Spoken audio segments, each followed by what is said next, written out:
Welcome back, Super Friends and Super Family. I'm Nick, and today I'm reacting to Buffy the Vampire Slayer Season 7, Episode 7. So the last episode of Buffy, it was kind of a ridiculous episode, a crazy episode with some magic going on and everyone being obsessed with the guy with the jacket. But now for Episode 7, no idea where we're going to pick up the storyline for this season. Excited to find out. As always, you want to watch along the full unedited reaction that is on Patreon. It's the best way to support the channel, and that's also where you can check out future reactions of Season 7 of Buffy and, of course, Season 4 of Angel. Let's just get into today's reaction. Buffy the Vampire Slayer, Season 7, Episode 7.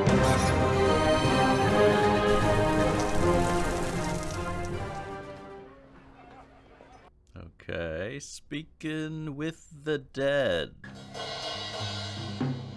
Okay, this is going to be an important night if we're seeing the time. And it's not 8 p.m., it's 8:01. Night falls. Where were you? I like this song. Who is a singer, too? She has an amazing voice. This is 100% on Angel's playlist. You know it is. And where were you? That's the face of every Buffy fan for the past 2 seasons, by the way. Can I make it right? No pizza? Oh, that's too real. Here we go. What an opening! That was an amazing opening. Wow. That might be my favorite cold open of this entire season so far. It was so understated, and it was such a great song. I mean, that's a great song. I'm going to look that up later. But I love how there was no dialogue except for the very end, and that's when the song cuts out. Oh, that intro just said so much right there. It has me excited for this episode, honestly. You keep circling around. Just drive straight in. Oh, really? Really? Okay. Last time we were here, 33.3 bar% of us were flayed alive. What are they doing back in Sunnydale? We're gonna fix all that. How? Could have stayed in Mexico. Yes. I didn't like it there. Everybody spoke Mexico, and What? I can't keep having those nightmares. Guilty conscience? Time to put yourself in jail or what? We're outlaws with hearts of gold. Hearts of gold? No. What are they gonna try to do, though, to make things better? Dang, Buffy's off her game tonight. She's distracted by all the sad music. Anchovies, you're so delicious. So much for no pizza. Way to go, Dawn. I approve this. Oh, she'll think it's blood. Taste my blade, spawn of evil. This is what Dawn does at Home Alone. This is Buffy Home Alone. She'll never know. She'll never know. Don't worry.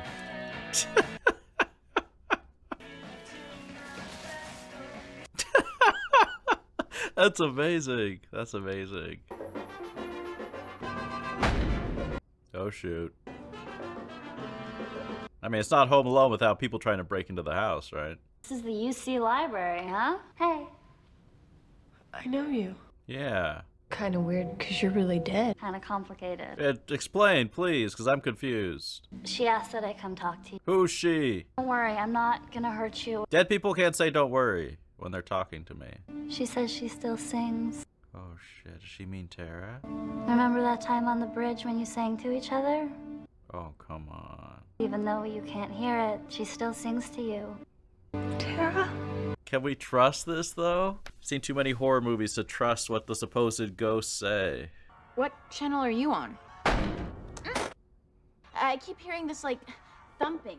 Perfect. You're all home alone watching horror movies, and now you hear noises, and you're on the phone. This is like an opening to Scream or something. Are you there? Is this because Willow's talking to the dead?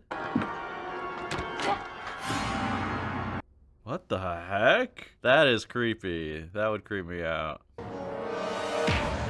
Buffy? What?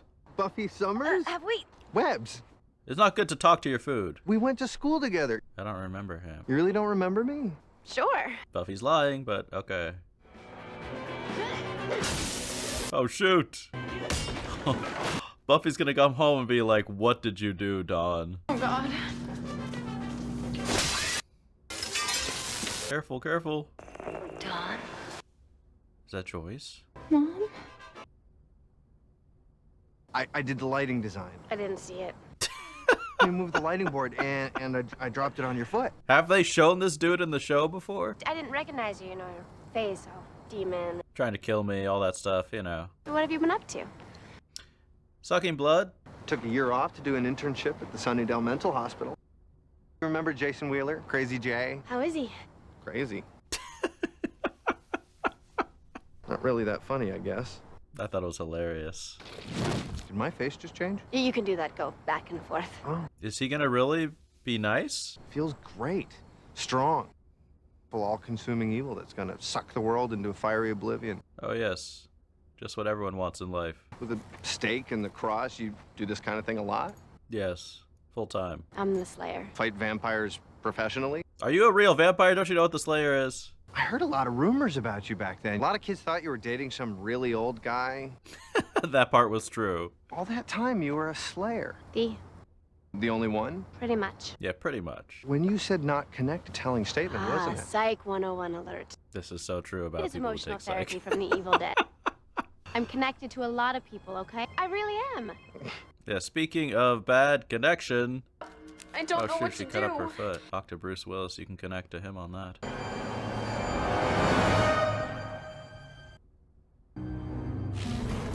Okay, time to get out of the house. What did it say? Is red today? Jeez. It's not over, it's just waiting. Once for yes. Once for yes?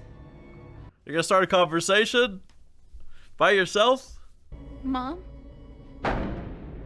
Don't trust it, it's not Joyce. are you okay? Oh, Are you alone? no. Of course not. Dang, what if it really is Joyce and she needs help in the afterlife or something?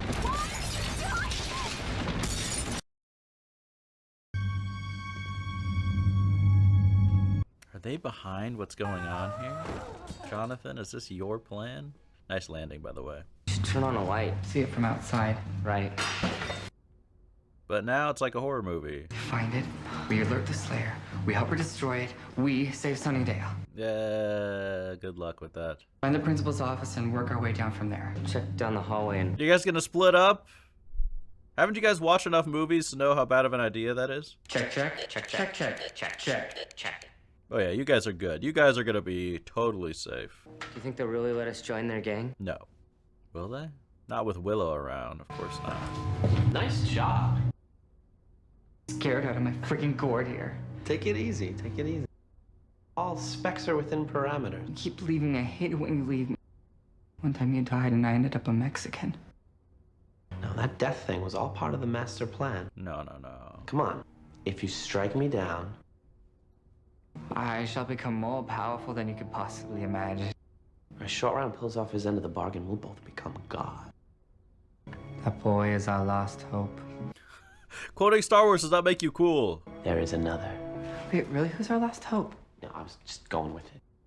It was a thing. No, he's our last hope. So what is the plan? She's sorry she couldn't come herself. Why not? Contract issues? Because of what you did. You killed people. You can't see her. Because of that? Murderers can't see the undead since when? She can hear me. Tara, This better be real. I miss you. I miss you so much. What's happening? Did she say anything? Yeah, why are you making that face? That's not a good face. She's crying. She misses you too. I mean, of course. It hurts so much. It's not getting better. It will. How? Yeah, oh. You're strong, like an Amazon, remember? It's too bad she can't actually hear Tara's voice, but I guess this is the next best thing. Who is she? So you meet someone, you form a bond. But it never lasts. Do you mean all relationships or just yours? Started from fighting this dude to a therapy session. Vampire therapy. I think there are people out there who make it. Maybe you're trying to protect yourself? By the way, he's taken one psych class. His qualifications are 0. Not so much. From committing. I'm a committee. So it's them. You're reaching out, they're just not coming through. You're confusing me because you're evil. I do kind of enjoy it because I'm evil now. You should just ease up on yourself. What are you, supposed to be settling down already? At 21? Now, my girlfriend at college, we have this great thing, but that doesn't mean I'm gonna go vampify her just so we can be together forever. When you turn a human into a vampire, it's you, sire. She knows how to be a vampire better than he does, and he's actually one. Wouldn't it be cool if we became nemesis? We're gonna have to fight to the death, aren't we? I really actually hope this guy gets away with it. Got the bloodlust pumping, and I kind of get it. I'm looking for a fight. It's nothing personal. No, I mean, you've been great. And fun catching up. Guess I'll be looking them up pretty soon. Until you get staked. You just don't seem as thrilled. Is it because we're gonna fight? Maybe. It's because I'm gonna win. 2 years of taekwondo and vampire strength. Slayer, bro. Slayer. Whose fault was your parents' divorce? Beyond evil, this is insane troll logic. My dad, he cheated. Oh, dang. Of all of these relationships, totally doomed, whose fault is that? Is it possible you have trouble connecting to guys because you think they're not worth it? You think you're better than them? I don't know if I agree with this. I don't remember you being this annoying. This was before he took psych. Trust me, things could change. Chosen, all destiny. Who could live with that and not feel superior? I mean, she is superior, let's be clear. If you knew what I've done, if you knew what I've done, what I've let myself become. My best friends don't even. You'd laugh if you heard some of the things I've done to them. Don't be too hard on yourself. I'm here to kill you, not to judge you. That's a great lie, dang. You're really gonna kill this guy? I behaved like a monster. And at the same time, I let him completely take me over. I'm sorry. What's wrong with me? There's nothing wrong with you. Oh, now is when you decide to ambush her? Everyone's got issues. What a cheap move. Alright, I take it all back. Stake this Psych 101 loser who thinks he can psychoanalyze your whole life when he barely knows you. Son of a bitch. I think I'm gonna kill you just a little bit more than usual. Slower than usual, please. We had a moment. Sorry if I overstepped my bounds. I'm just new to this whole mortal enemy stuff. No excuses. Pretty fast learner though, right? He wasn't lying about the taekwondo, huh?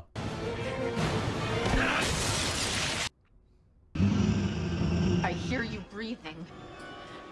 Sounds like a giant dog or something, right? Are you keeping her from coming back to me? What the hell? I'm coming towards you, okay? Oh, shoot. Get off her and let her talk to me. The X. Oh, shoot. Careful. Yeah, maybe you need to get out of here. No!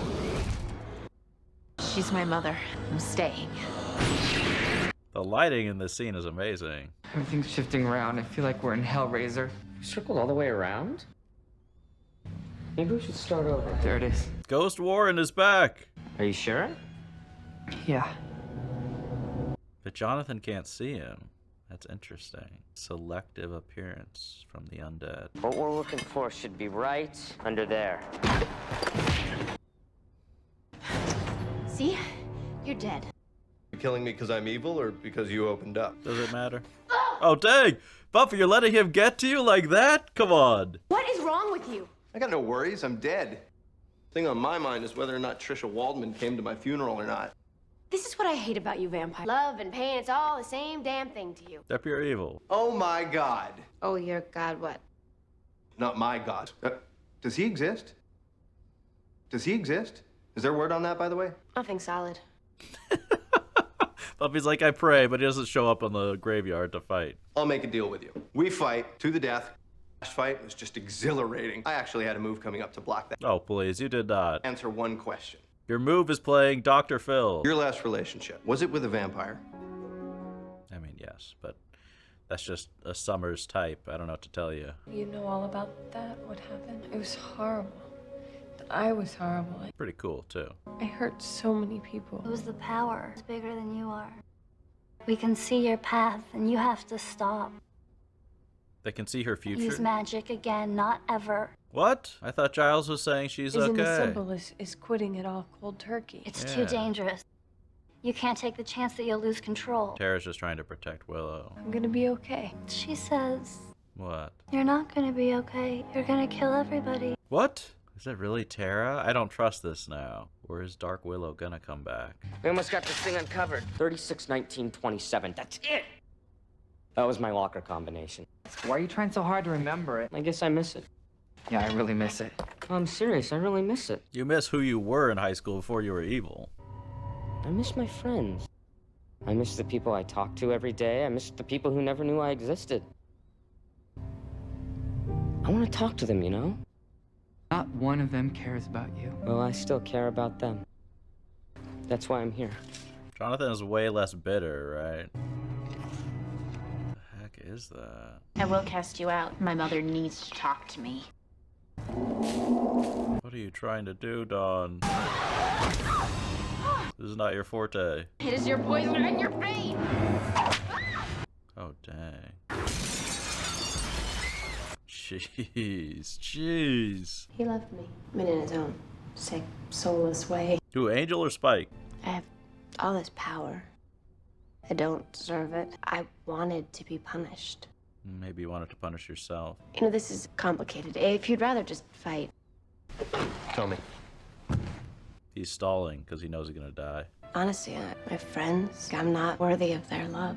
Oh, don't say that. They haven't been through what I've been through. I feel like I'm better than them. I mean, I get it. You do have a superiority complex, and you've got an inferiority complex about it. I mean, I think objectively Buffy just is superior in her position, her power. Buffy, everybody feels alone until you die. Life sucks. You're alone and then you die. Thank you. Thank you, therapist. I think he is kind of right, though. Thanks for listening. Some things you can only tell a stranger. That's true. But that stuff with Spike is pretty... Hold it. Did you say Spike? What? With every prayer from every god that walks. Oh, dang.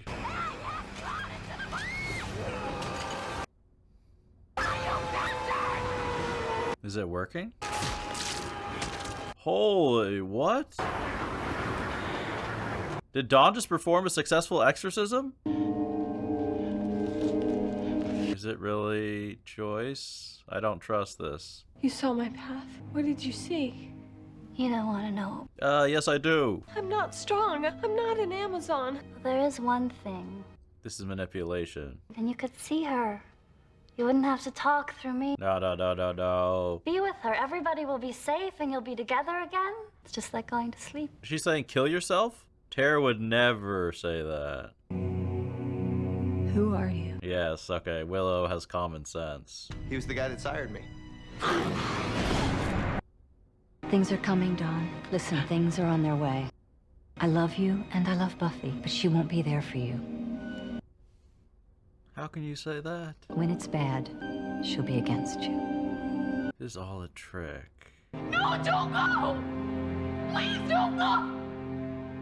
That's like demonic Obi-Wan Kenobi talking to you. The world would be a better place if you took a razor blade to your wrist. Stop. Jeez. The Indigo Girls playing. Picture of your dead girlfriend on your bloody lap. That's so twisted. I have such a big hole, it hurts so bad. But whatever this entity is showing its hand. Seemed like cake after what I put you and your friends through, and I am not a fan of easy death. Holy, what a line. I'm going for a big finish. This has me hyped. You, it devours. Oh, not it. Me. Who? Are we gonna see the true face? What the hell? What was that? Is that really the death of Jonathan?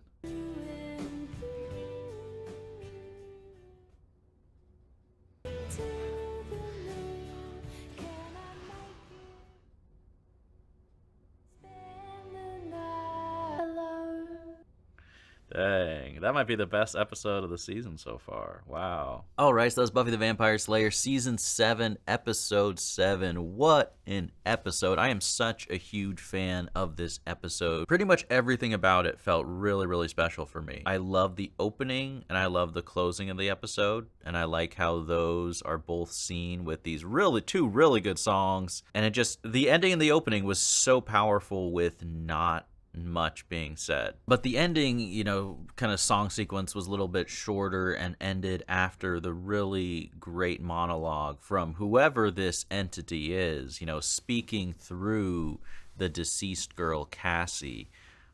It was just so powerful to kind of end showing glimpses of each of the characters in their separate locations, in their separate situations. And I really, really love how that was the structure of this episode. It's very different from most Buffy episodes. Almost every single Buffy episode, we have the Scoobies, the gang, and even if we have an A and a B storyline or an A, B, and C storyline going on, a lot of the times the characters are interacting and there's a connection between the A storyline and the B storyline.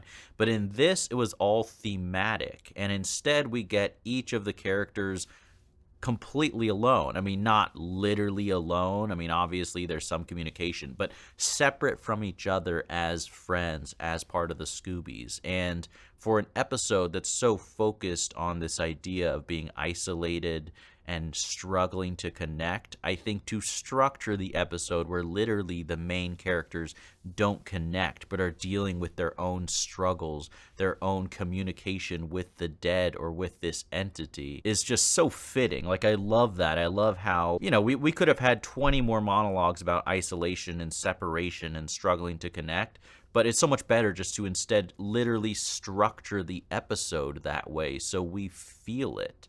It's just so much more effective than beating the audience over the head with the theme and what we're focusing on and diving deeper into with each of the characters. The other thing I love about this episode is just the tone. I feel like the tone of this episode was like a horror movie in a way. And I really feel like that's part of the way where Buffy excels as a show, when it leans into the horror genre. That's some of my favorite aspects of the show. But I think they did a really good job. I had this tone of unease and distrust and suspicion the entire episode, and it kind of built, and the tension would like rise and fall throughout the episode, but then it built in a really great way to kind of the chilling talk where Willow realizes this is not Tara speaking to her from beyond the grave. This is some entity, some enemy that we've already been hyping up this entire season, but now we get to hear a little bit more of that direct communication and also get a glimpse into the dark mind of whatever this big bad is going to be. You know, it takes a special sort of twisted malevolence to try to encourage a young person to commit suicide due to grief and the fear of what their addiction is going to lead to. I mean, that is a twisted form of evil, and I love it. It has me so excited to meet even more in person than what we got this entity, whatever this big bad is for this final season. There are a few really cool lines, too. I'm blanking on, you know, the exact lines, but I feel like this episode had a lot of really memorable lines, especially in that kind of closing monologue from the evil "it comes from beneath" entity speaking through the deceased body of Cassie, or the deceased spirit form of her, I guess. And then I think, like I said, the horror feel of this episode was highlighted, of course, with the lighting for this episode, which I thought was really good, especially with the sequences with Dawn.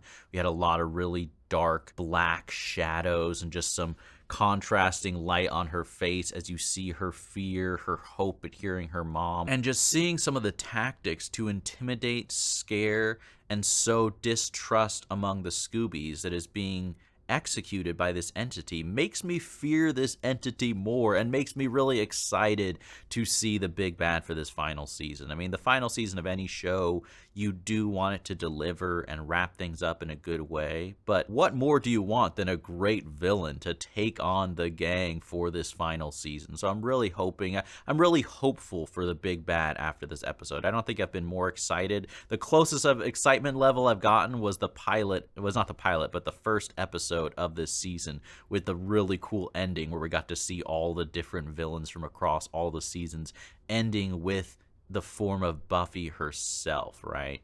That was a really, really exciting moment. But this is close to that, if not possibly topping that. Something else that was obviously interesting, that's kind of the main storyline, if you could single one out, was Buffy in the graveyard fighting one-on-one with a vampire. And like I said, I love the opening to this episode with the song, and then we see Buffy being like, here we go. You know, that's such a relatable moment. I feel like anyone who's worked a job that's monotonous and repetitive, you know, not that it compares to exactly what the Slayer is doing, but you can in some way tap into that feeling that Buffy had when she's like, here we go, at the beginning. But then it takes a very different direction with Buffy striking up a conversation with this vampire who recognizes Buffy, and they have this like quasi therapy session. And I like the dynamic. It reminds me a little bit of The Duel and The Princess Bride, but I really love the dynamic of two enemies who are like set on killing each other, but then they have like a very friendly type of conversation around that during and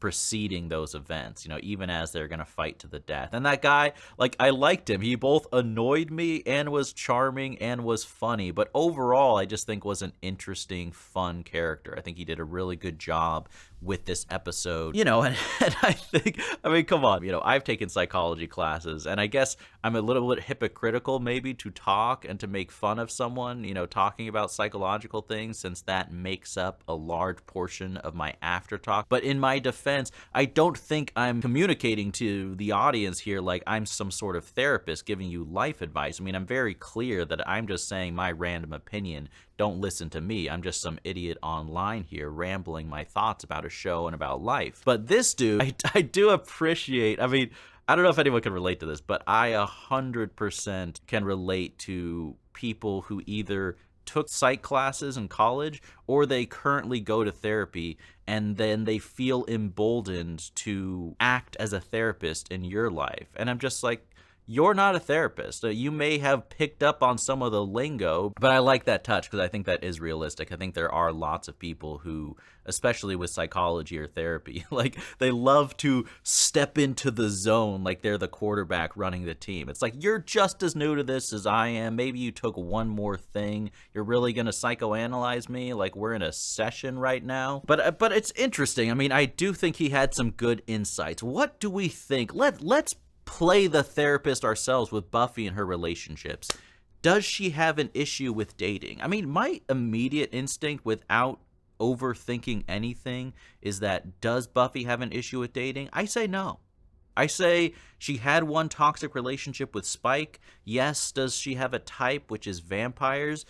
I mean, yeah, but that's kind of like falling in love with a coworker. It's like she's around vampires all day. It's her bread and butter. It's what she knows. She's close to it every day. I mean, so she dates them. So she likes the brooding, dark, sexy vampire guy. I mean, 50% of people in the world, if not more, already love vampires, and you're not surrounded by them all day. Plus, vampires, you know, a lot of people can't relate to them. A lot of people can't relate to the Slayers, so it makes like kind of an obvious connection. Plus, they're cool. Plus, they hang out at night. Plus, they don't question her life decisions. She doesn't have to explain the whole backstory. I guess what I'm trying to say is, I get it. I don't think it's abnormal or weird for Buffy, given her upbringing, given what she's been through as a Slayer, to be into vampires. And honestly, outside of Spike, were her relationships that terrible or that abnormal, or she was holding back? I mean, I'm not saying Buffy is perfect. Of course, no one's perfect in a relationship, but I don't see it as some big issue like, oh, Buffy, you're undateable, or you're sabotaging all your relationships because subconsciously.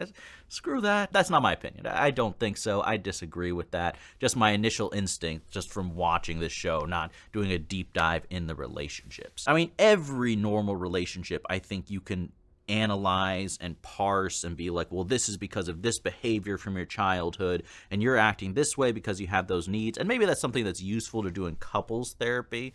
But if I was Buffy's friend, you know, if she was asking me, like, do you think I sabotage my relationships? I'd say, look, you went through a dark period and had an unhealthy relationship with Spike. You realized it was unhealthy, and now you're moving on. I think that's the main thing. And she's young, you know, it's not like Buffy has been unable to settle down or maintain a normal relationship. But look, feel free to disagree with me in the comments down below. You know, I've only watched Buffy once, and I'm definitely not remembering all the things that happened in her relationships. But my instinct is a little bit defensive of Buffy. And I feel like as a third party, I can be a little bit more objective. Like, I'm not emotionally involved. Buffy might be defensive, and you might say that indicates that there is a problem there. But I have no need to be defensive for Buffy's sake, right? And also, Buffy having a superiority complex. I think that moment was great, because I think that's a great moment of a personal epiphany where Buffy can realize, like, hey, this is leading to my feeling of isolation and feeling alone, because I feel more important and superior to my friends because of my power, because of my position as a Slayer, which makes me feel isolated from them and also makes me feel like I don't value their opinion as much because they're not at my level in this way. I think that's a great personal breakthrough because Buffy does feel alone and she is isolated, right? But I don't think that's a superiority complex from Buffy, right? I mean, unless I'm misunderstanding what superiority complex, I guess maybe I could reclassify it as a justified superiority complex. But let's put it another way. Let's say you're running some gigantic company, just any company where there's all this pressure, you're responsible for all this work, you have all these people relying on you, and you're in a public position for a company, or just any type of job that's like that, some high pressure, public, important job. Do you have a superiority complex because you look at someone who just clocks in and clocks out every day and works 40 hours and goes home because you're like, this dude does not understand what it's like for me in my position? I don't think so. And yes, if you have the ridiculous mentality of like, I work this important position, so therefore people who work other jobs are beneath me, are not as important as me. Yeah, that's a superiority complex. But not valuing some random dude's opinion about what it's like to operate a difficult, high-pressure job like this, to me, is not a superiority complex. That's just common sense. Like, Buffy is kind of correct. None of the Scoobies know what it's like to be the Slayer, both the power of that and the responsibility of that. And so I think her feeling isolated and distant from them, while yes, it's a problem and it's something that she can maybe take steps to fix and to improve so she doesn't feel miserable, I would say, well, yeah, you feel like that, Buffy, because you are different. That's just the reality. You do have a job that no one else will fully be able to relate to. This is a random tangent, but I read a book about Alexander the Great that I loved by Stephen something. I'm blanking on the author's name. He's the guy who wrote a really good book about the Spartans called Gates of Fire. Stephen, dang, I forget that I'm blanking. I'm so angry that I'm blanking on this author's name because he's a really good author. But anyways, I read this book, and in the book, Alexander was one of the rulers of another nation, got killed by his men, and Alexander the Great was really upset in the book. And he was upset because he really wanted to talk to this other leader, not kill him, even though he was his enemy, because he wanted to talk to someone who, like him, had been a ruler of thousands and thousands of people and leading these massive armies. And he felt like no one else can understand what it's like besides this other person who's, even though they're enemies, right? And that makes sense to me. So Buffy feeling like no one can fully understand what it's like for her and therefore feeling alone, and also, you know, looking at, you know, taking the opinions of her friends with a grain of salt because they don't actually understand. Is that crazy? Is that a complex? Is that something that Buffy needs to change about herself? Or is it just a difficult reality that she needs to accept and still figure out alternative ways to connect with other people so she doesn't feel alone? But anyways, that was a long tangent. I guess it just shows like how interesting this whole dynamic, because I do think it was a really brilliant, creative decision to have a scenario like that in the graveyard. Like, it's funny because we're having two mortal enemies like chit-chatting and having a therapy session before they kill each other. It kind of adds a layer of distrust of like, do we trust this guy considering he hates Buffy and he is pure evil and he is a demon? Also, he only took one psych class. And it just adds a layer. I don't know if there's a layer of irony or what other compliment. Throw some labels from a really smart video essay onto that scene, and I'm sure it's applicable. But my point is, I want to praise that scene. I want to praise the dialogue.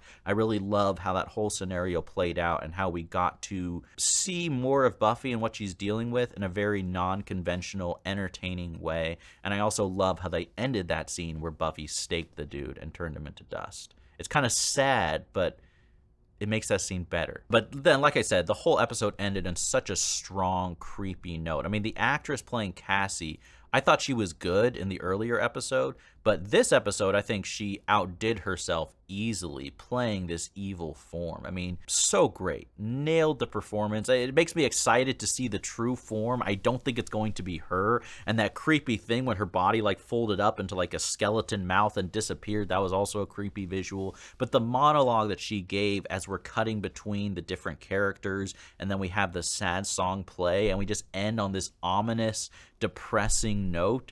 was so good. It was so well done. Just huge props to the execution and the directing of this episode on every level. And I know I'm kind of skipping over this, but I'm sorry. There's just so much to talk about. But Jonathan got killed, right? And I feel a little bit bad for him, although I feel like I'm a little bit less of a fan of his character or sympathetic towards his character than other people in the fan base. I guess maybe not. Maybe other people feel like I do. But I think Jonathan clearly had a change of heart for the crimes that he's done and for who he became in season 6. But he still deserved to be in a jail cell for the rest of his life.